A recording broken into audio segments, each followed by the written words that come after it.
உன்னுடைய முத்தான வேண்டுதலை இந்த மாதுளையை தொட்டு நீ பதிவிட்டிருக்கிறாய் அல்லவா?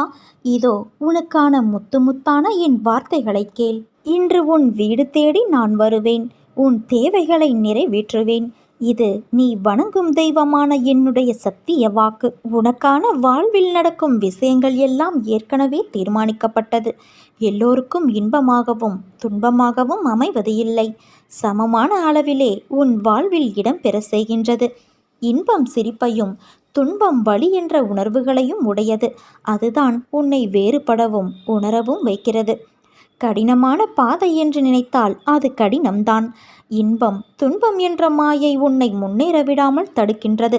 அந்த போலியான சாயலுக்கு நீ ஏன் முக்கியத்துவம் கொடுக்கிறாய்? போலியான விஷயத்தில் நிஜத்தை தொலைத்து கொள்ளாதே. அதனால் உன் மனதால் என்னை அந்த சூழலுக்கு பொறுப்பாளியாய் நினைத்துக்கொள். நிச்சயம் நீ ஏமாற